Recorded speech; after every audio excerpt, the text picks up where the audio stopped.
What's up, Taiwan? Good morning. I'm Ethan Liu with 10 minutes of news from here in Taiwan and around the world. Taiwan is watching the situation in Ukraine closely. We spoke to Miles Yu, a senior fellow at the Hudson Institute, which is a U.S. think tank. We asked him whether parallels can be made with Taiwan's position in the shadow of neighboring China, which claims the country. I was watching Vladimir Putin making the long speech, trying to justify very painfully his impending action against Ukraine. One of the most interesting things he was saying that he didn't believe the nation of Ukraine actually exists, which is kind of bizarre and very strange. He believed Ukraine was just an empty concept. Had there not been the Soviet Union, there would not have been the nation and country and people of Ukraine. Which brings me to the issue of Taiwan. This is exactly what the Chinese Communist Party thinks of Taiwan. In their revisionist view, Taiwan doesn't exist. 23 million people, free, democratic, doesn't even measure in their mind because they try to sort of squeeze Taiwan into oblivion in international space. How valid are the concerns that if Russia invades Ukraine, Beijing will take advantage of the attention being focused in Eastern Europe and increase its aggressions against Taiwan? I think that depends on several calculations, depends on how wise or unwise the Chinese leadership might be. On the one hand, there is this tendency, this kind of egomaniac thinking that somehow China has become stronger than all the adversaries, including the United States. So that gives it illusion. You know, in the 1960s, 70s, just like Mao believed that the Chinese Communist Party was so strong, there is this tendency of so-called the Eastern wind overpower the Western winds, 东风压倒西风. So that gave him some kind of a proletarian communist chutzpah and make China very, very aggressive in its global outlook. And I think that right now there is a similar thinking in Beijing that somehow China's time has come. It's time for China to show its muscle. So that's very dangerous. So this is very similar to what Vladimir Putin is doing right now in Ukraine.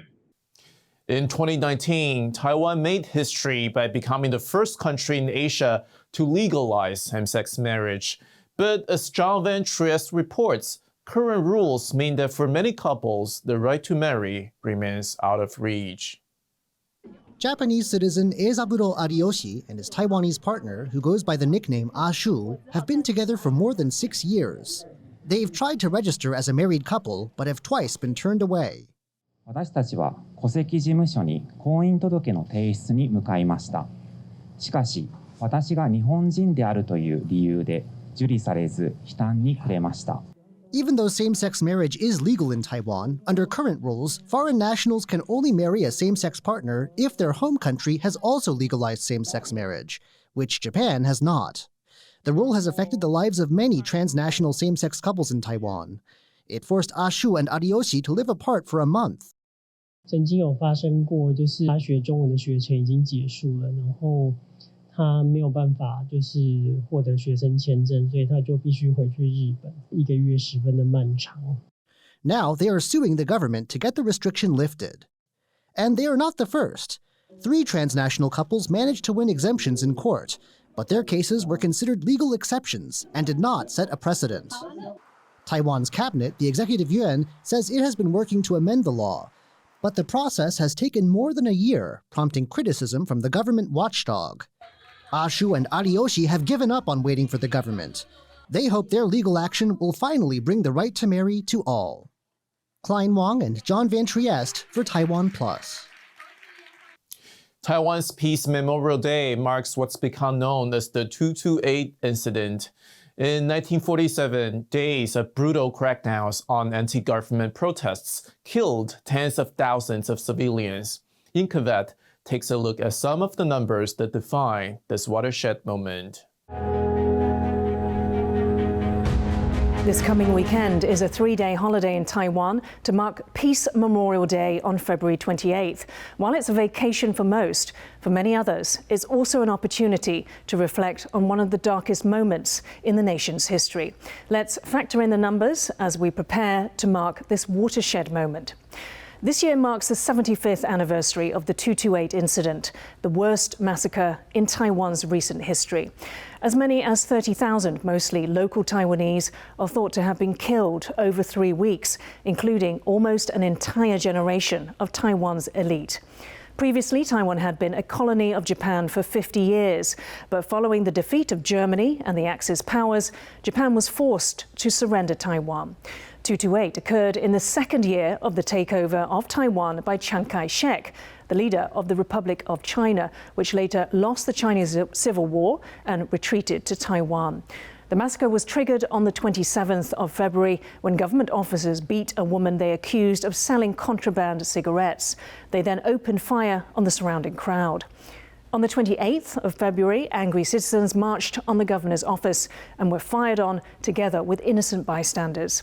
Riots spread within days across the entire country. Taiwan's 6 million people had initially embraced the ROC's nationalist party, the Kuomintang, as liberators from the Japanese. But endemic corruption brought the country to its knees. The once rich island nation, endured high inflation, unemployment, and was on the brink of starvation. These were the underlying conditions of 228. The incident's scars remain today. To discuss why the 228 incident is important to understanding Taiwan today, I spoke to Professor Huang Zhengyi, a member of the Taiwan Association for Truth and Reconciliation and research professor at Academia Sinica. I began by asking him whether Taiwan would be in a position to prevent a repeat of history. I would say if something like 228 happened in Taiwan, that would not from the internal or domestic politics.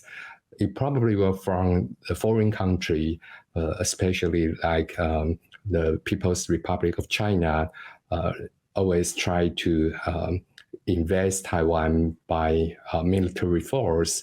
So if that kind of situation happened in Taiwan, we actually have to defend ourselves. And a democracy is fragile if it is divided and cannot have a very strong might against the outer force. So I would say if that kind of thing happened in Taiwan, the Taiwanese people probably have to unite it together and to think about how to protect our democracy. What can we say Taiwan has learned from the 228 incident?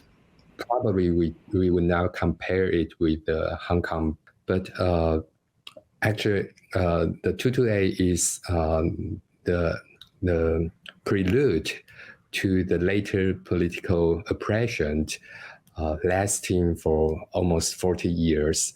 Things happen in Hong Kong probably is the beginning of the longer political oppression. I think the most important thing about the comparison of the Hong Kong lessons in today and the 228 lessons in 1947 is that, a group of people, they want to have the opportunity or the right to self-government. The Taiwanese people never gave up their hope for self-government, and they struggle with that.